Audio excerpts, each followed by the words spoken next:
Hello and welcome to the Alcohol Free Vibes podcast, a high vibe space where we talk about all things spirituality, manifestation, raising our vibrations, and walking away from the manifestation block that is alcohol.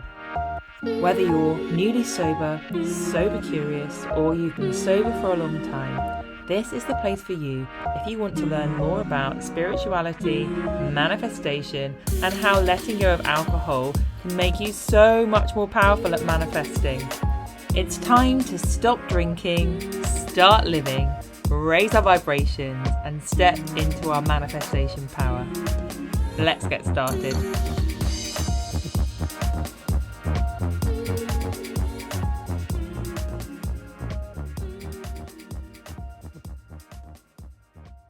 Hello, and welcome to another episode of the Alcohol Free Vibes podcast. I hope that you have all had a lovely weekend. I am recording this when I have really only just got back from an awesome weekend in London. So those of you who follow me on social media, you might have noticed on my stories that I was in London, and while I was down there, I managed to make a bit of a trip to Barry's boot camp, which was just so lovely. I used to go to Barry's boot camp a lot when I lived in Dubai. It's a boutique fitness brand, like boot camp kind of formulaic class that I just love. And anyone that follows me knows that I'm just totally into CrossFit. I wouldn't change that for the world. I love CrossFit so much. But it's quite a fun little treat when I'm in a city to go to a Barry's boot camp, because we don't have it in Shrewsbury.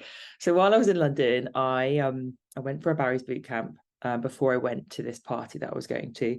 And it was a little bit emotional because I kind of got in there, and as I was on the treadmill warming up, I thought, I haven't been to Barry's since I lived in Dubai, which was like 2 years ago. And then I did that thing where you suddenly realize how much has happened in that period of time and how much I've changed and how much I've achieved.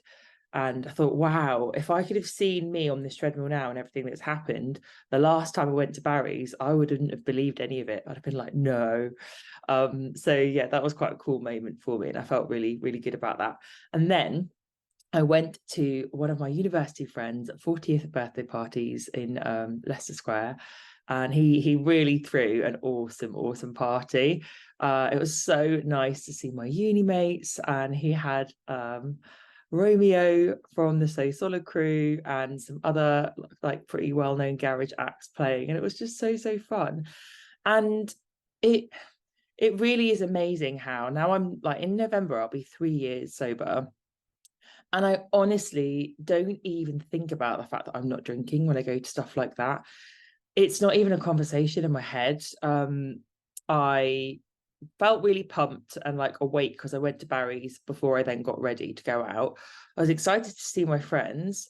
And I mean, obviously there were champagne flutes being passed around, and I said, no, thank you, or can I have an alcohol-free option? But my friends all know I don't drink. They were just buying me alcohol-free beers without even, thinking about it.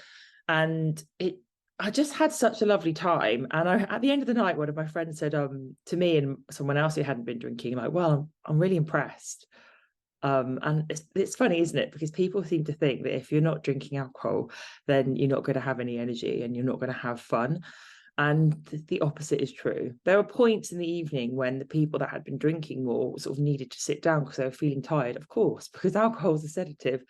And myself and my friend who weren't drinking, we were full of beans, bouncing around that dance floor and laughing and having a great time. And you know what's even more wonderful? I remember all of it, and these memories are so precious. So yeah, I did have a lovely time. Although I don't know if anyone else finds this when they go out alcohol free. I don't know if it's from drinking alcohol-free beers and or just being like overstimulated and overexcited, but I find, and also sleeping in a hotel room bed, which is obviously not my own bed, but I find when I do that combination of things, I can't get to sleep for a very long time. I think I must have had like 2 hours sleep. But I'd swap that for a hangover any day. Like, I mean, I'd rather have that than a hangover any day. It's still just tiredness, isn't it? Anyway, so that's my news from this weekend, feeling really refreshed and nourished from the lovely things I did. And let's now talk about what we are looking at in this week's episode. So in this week's episode, it's going to be the last one for a while of me talking to you with some kind of quote unquote educational nuggets. And from then on, I've got quite a few interviews booked in. So we'll have some more chats with different types of sober people coming up for you. So really interesting ones actually in the lineup to look forward to. But this week, I'm looking at the notion of pleasure and pain and how our perception of pleasure and pain actually completely dominates what we do. It completely dominates our behavior, and how when we understand this, how easy it is to pull the steering wheel back and regain our power and basically let go of the need for willpower. So I hope you find this week's episode super helpful. Just as an aside, anyone who would like any support on the alcohol-free journey, don't forget it's free to book in a discovery call with me. Just click the show notes to book in a free discovery call. It will be on Zoom, or I can give you a phone call if you prefer. I also have free offerings on my Stand Store link, as well as a 30-day alcohol-free challenge, which is an audio challenge, and it's only £20. So every day for 30 days, I send you an audio link to listen to with either a meditation or a pep talk or some tips and tricks. And I also have a Sober and Soulful membership. So if you want to be a part of a community where you're learning about spirituality, manifestation, and how alcohol affects this, and you want to have that monthly call where you get to like bond with people and talk about your experiences and have a bit of group coaching, basically, that is only £30 a month. And included in that £30, you also get a monthly meditation audio and journaling prompts as well. So again, links in the show notes for that. And without further ado, let's move on to the topic of this week's episode, which is pleasure versus pain.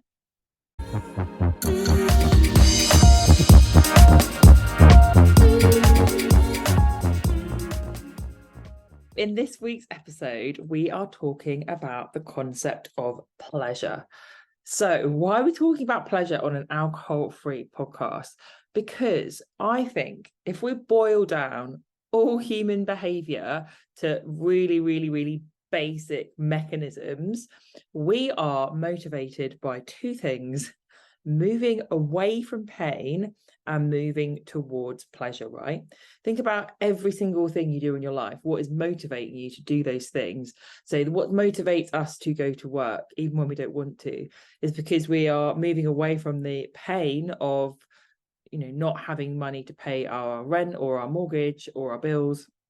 And what motivates us to order a takeaway, we see it as pleasurable. So we're always moving towards pleasure and away from pain, and we're always kind of weighing up what would be like. So for example, there might come a point where ordering a takeaway every night becomes more painful than it does pleasurable, because it's making you feel horrible, so then that will make you feel motivated to not do that anymore. So this is really helpful to have in mind whenever we're trying to change behavior around anything at all, because we can start to ask ourselves, obviously, I am finding, or I perceive there to be, pleasure in this behavior, which is why I keep doing it, or I perceive not doing it as painful, and start to ask ourselves what those beliefs really are, and start to put them under the microscope and question them, because our beliefs are not always the truth. And so much of what we believe to be true is nothing but brainwashing, nothing but stories that we have created around things. And brainwashing, when I say brainwashing, it sounds like quite extreme, but it's not always necessarily a bad thing, in that we're brainwashed in loads of ways, some of them really helpful. And when I say brainwashing, I'm just talking about the stories that we use to make sense of and understand the reality that we're living in. And as humans, we can't not have those. We can't not have stories to give meaning to things and the way things are and what they're doing. So I'll give you an example of this pleasure pain principle and how shifting it completely changes your motivation. So if you think of somebody who loves going to the gym, so there are lots of people out there who love going to the gym, me included, who might even sometimes go twice a day.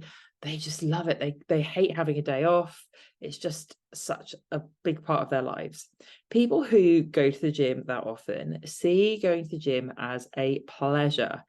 It's not hard to motivate themselves to go. In fact, it's hard to take a rest day, or if they are injured, that is hard for them to not be able to go to the gym. Now, there are also lots of people out there who see the gym as painful, right? And these are the people who might buy a gym membership and then never go, because they just see it as painful. And then when we do that, the amount of willpower it takes to get ourselves there and to keep going is really, really hard. Now, it doesn't mean that we just resign ourselves to, oh, I see going to the gym is painful, therefore it's a write-off. It's never going to happen for me. No, we have the power to change our stories, to change our beliefs around anything so that we can shift what we're seeing as painful and what we're seeing as pleasurable. And we can't just change our beliefs overnight. We don't just suddenly go, well, we can change them overnight, but we can't just suddenly decide to change them and change them. We created our beliefs in the first place by collecting evidence, and we form beliefs through evidence. Now, the interesting thing about this is that once we have a belief, it becomes self-perpetuating in the way that we collect evidence to reaffirm it. And this is because of something called our reticular activating system. So our reticular activating system is a filter in our brain, and it's a psychological term, I haven't made it up. It is a part of our brain that filters our sensory reality. And the reason it does this is because there's so much sensory information that we are that we experience that we are submitted to every single second, and there's way more than we could possibly process.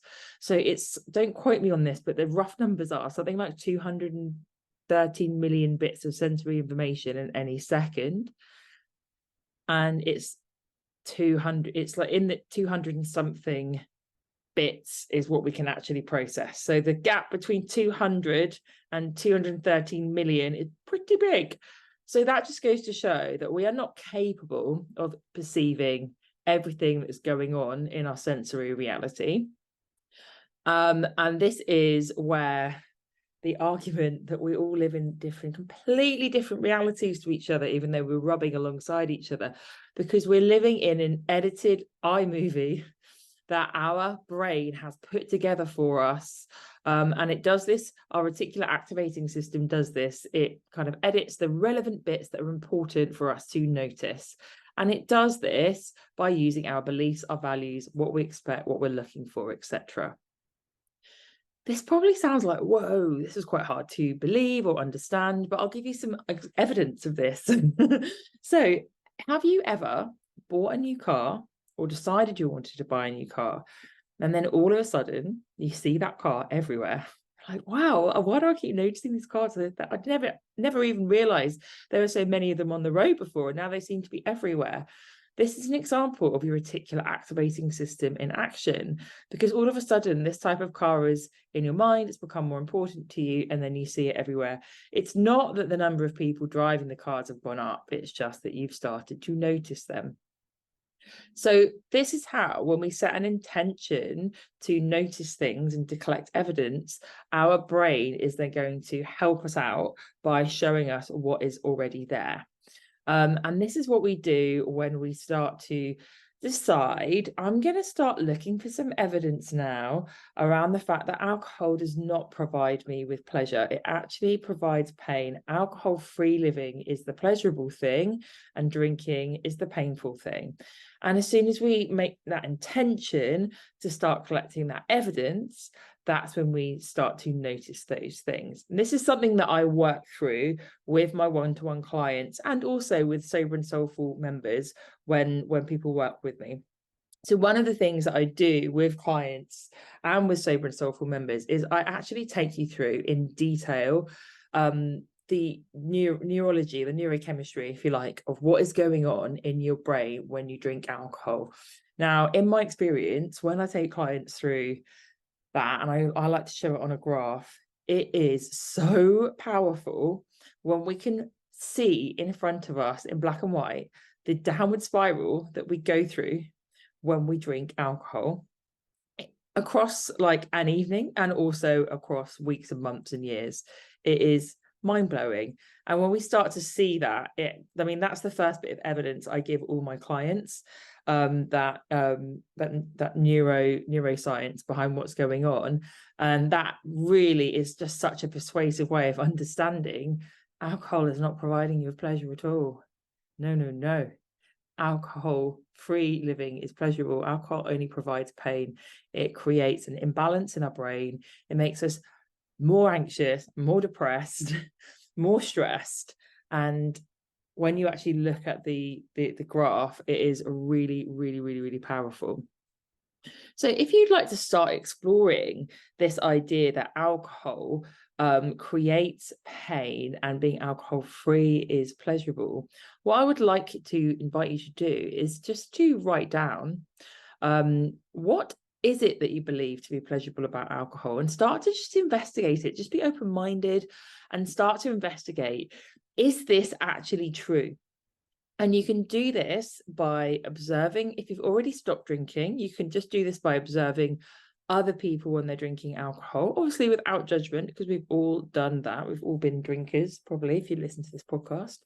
And if you are still drinking and you're sober curious and you're trying to understand more about why you still want to drink, then you can actually observe yourself. So I've had a few clients who have come to me when they've still been drinking and they have felt like, oh, I can't stop now. I'm not going to stop till next week because I've got all these parties I'm going to and I'm just not ready to stop. I want to stop in a week's time. And I always say to people, okay, if you want to set your stop date for a week in the future, why don't you use the social events that you're going to now as an opportunity to collect data?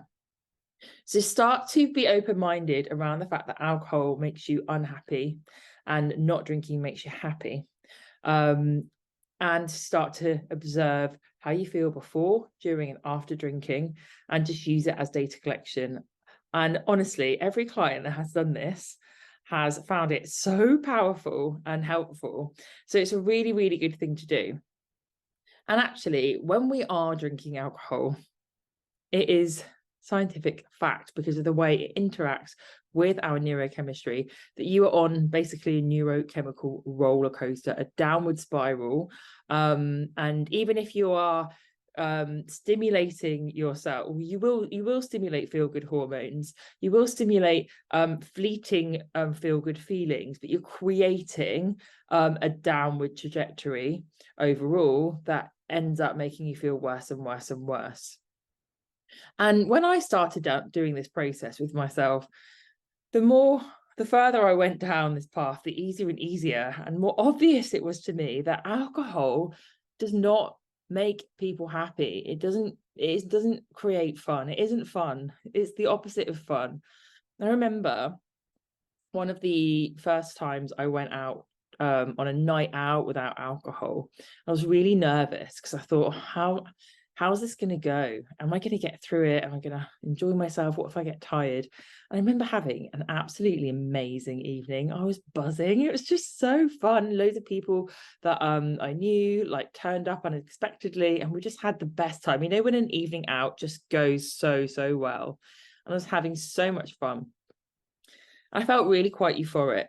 And I remember turning around on the dance floor, and there was a girl standing behind me, and she had a glass of red wine in her hand, and she was so drunk that she was kind of falling asleep standing up, and her glass of wine was literally seconds from slopping all over the floor because it was kind of like falling out of her hand.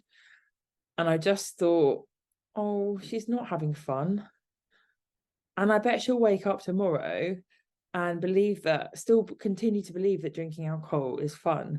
But I'm having fun. I was metaphorically doing cartwheels around the dance floor because I was just having so much fun. And I felt so myself and so grounded, and like I don't need anything to help me have fun. I just am having fun.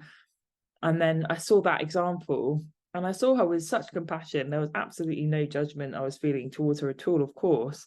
But I just thought, why did I ever think that was more fun than this? So that was a really big moment for me. Other evidence I collected. So I talk about this quite a lot with clients in my workshops as well. We all have lots of romantic stories, right, that we tell ourselves about alcohol, and we continue to believe them. Some of these romantic stories come from Hollywood or like just the media in general. So I used to have this romantic story that I liked to celebrate that it was nearly Christmas by getting all my decorations up, coming home from work on a Friday, and putting The Holiday on, my favorite Christmas film, getting lots of nice nibbles and some red wine. I was like, yeah, this is just going to be so magical. It's going to be wonderful. I'm going to have such a Christmassy evening. And every time I would do it, I would drink the wine really quickly. By about 10-15 minutes into the film, I had completely lost concentration because I was too drunk. I would eat basically the contents of my fridge because I was probably too hungry before I started drinking, and then my blood sugar would drop and I would just eat everything. And by about 7:30, I would be in bed because I would be so drunk. And I would have watched not very much of The Holiday at all. And then I'd wake up the next morning and come into the lounge and be like, oh God, see the greasy, grubby wine glass and all the empty chocolate packets across the lounge. And I would kind of go through the process of trying to work out what I had eaten last night, based on, you know, the crumbs on the floor, etc. And I just feel so horrible and disgusting and ashamed and like, that wasn't really what I wanted my evening to be like. But the stupid thing is, as I did that so many times, and I always thought it would end differently, and it never did. And that is an example of being brainwashed, right? I had the belief that drinking alcohol on my own at home was Christmassy and magical, and it was the opposite of the truth. And it took me talking to someone about this to suddenly have this like breakthrough of, that's not fun.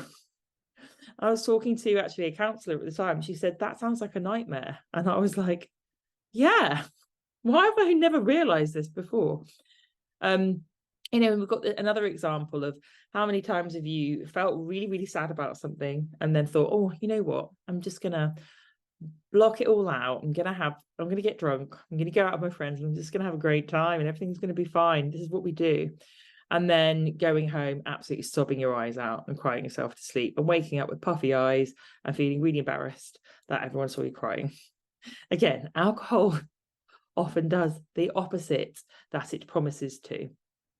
Those are just 3 examples, but I mean, I could go on. We could make this like a 2-hour podcast of evidence I have collected of why alcohol creates nothing but pain and not pleasure.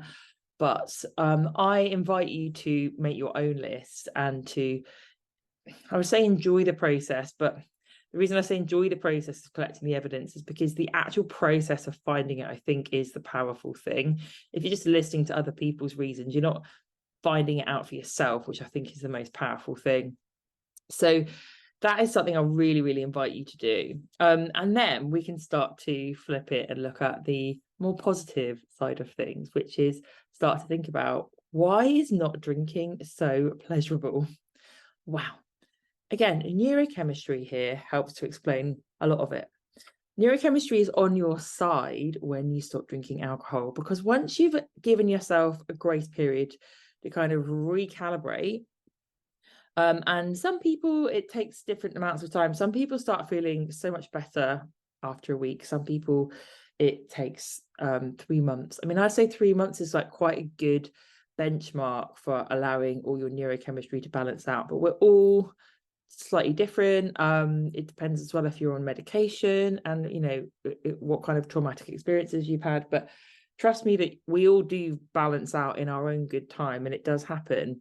And when I say balance out, it's not like, oh, boring. It's like, no, we are bobbing back up to our natural state of high vibe feel good. Because when we have stopped drinking and we've balanced out, we are no longer in a dopamine deficit. Yes, that's right. Alcohol creates a dopamine deficit because it hijacks our dopamine pathways. So our dopamine pathways are our are our reward system that is created to motivate us to keep doing things. This is actually built for our survival, to make us do things like go out and get food, to reproduce, to exercise, keep ourselves healthy, to earn money. Earning money gives us a dopamine kick, right? But when we synthetically stimulate our dopamine pathways through alcohol and other drugs, then they get hijacked, and our brain is trying to help us when it gives us these cravings for the thing that we've become addicted to, because our brain has been tricked into thinking that we need that thing to survive, right?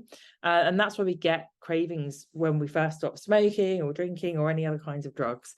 But it's actually really quite easy to change that. The only thing we need to do is to stop taking that thing, and it doesn't take too long before our dopamine deficit kind of balances out.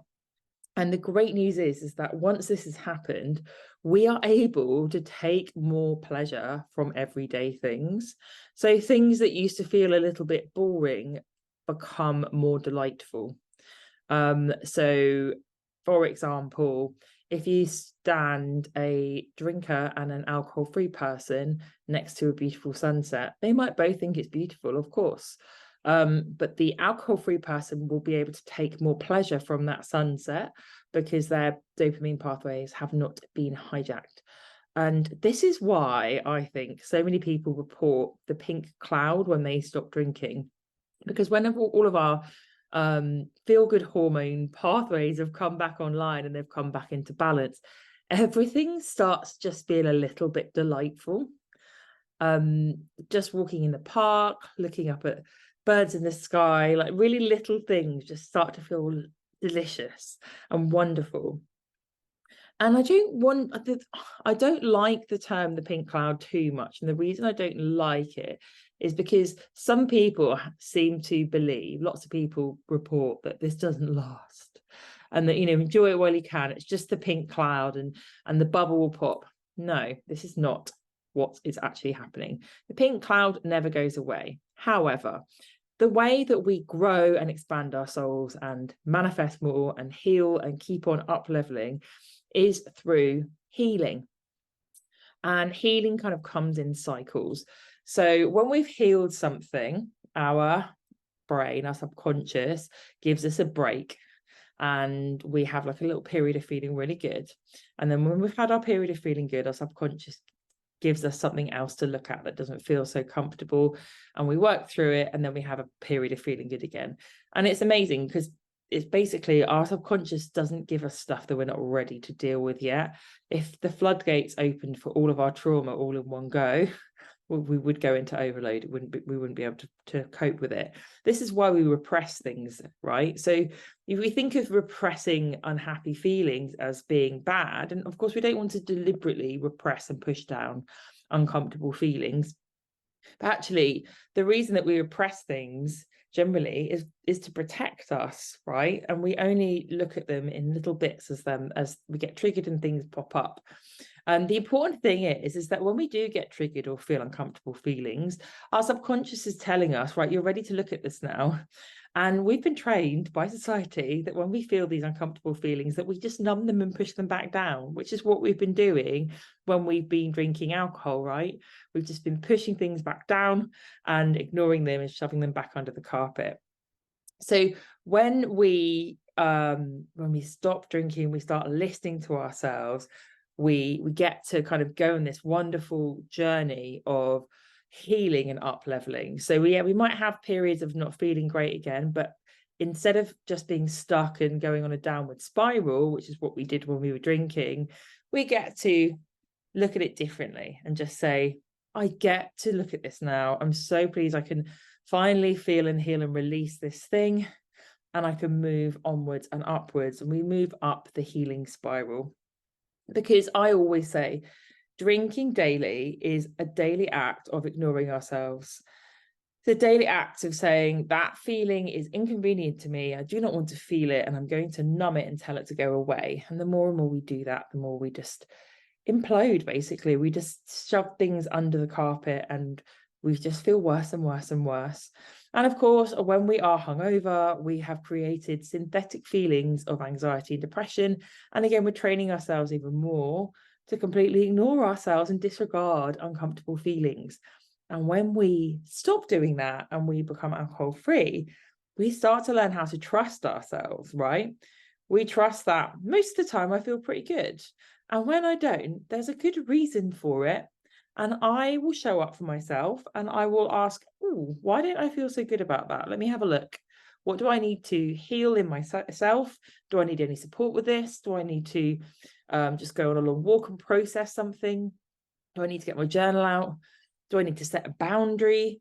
Like, what kind of action do I need to take to move through this feeling? And then as we do that, every time we come out the other side, we always feel better and better and better. So I think the pink cloud just grows and grows and grows and grows over sobriety when we show up for our healing as it comes up. And again, this is another awesome thing you can do when you have a coach, because you can bring to your sessions things that are coming up for you and say like, oh, this really upset me this week, or this really triggered me, and work through it so that you can come through the other end and keep growing your pink cloud. So when we do sober coaching, of course, lots of it at the start is looking at alcohol and why you feel triggered to drink, etc. But that's actually just the first step, really, because once we've got past that, once you really got into your groove with not drinking, that's when you start to get triggered around other things in your life. And that's when we start to unpick and look at those. And that's when we create this exponential curve of happiness, of joy, where you can feel yourself improving your life step by step by step all the time. And you're working with your subconscious, you're working with your inner guidance system instead of working against it by just shoving all those feelings back down with alcohol. So I hope you found that helpful. Just to conclude, I really invite you this week to get curious. Where do you attach pleasure to the idea of drinking alcohol? Get curious to the fact that that is the opposite of the truth. How can you prove it wrong? Where can you find evidence to prove that belief wrong? And where can you find evidence to prove to yourself that being alcohol free is the true pleasure, it's the true gift? As always, if you would like any support with this or whatsoever, then please reach out to me. I'll be happy to give you a free discovery call so we can chat about your needs further. Just email me at thrive@coachingbyanneka.co.uk, and Anneka is spelled Anneka. Okay, guys, I hope you have an awesome week, and I'll see you all next week. Thank you so much for listening to me today. If you would like to have the chance of winning a free one-to-one coaching session with me, then I'd love it if you could leave me a 5-star review. All you need to do is take a screenshot of the review and send it to me at thrive@coachingbyanneka.co.uk, and I would love to connect with you. If you would like to connect with me further and you'd like to download my free guide, then please go to my website and you can do that, and you'll be added to my mail list. Or if you would just like to book in a free discovery call with me, then you can do so via my email address or through my website. All of these links will be in the show notes. And I hope you have a wonderful, magical, sober week, and I will see you this time next week.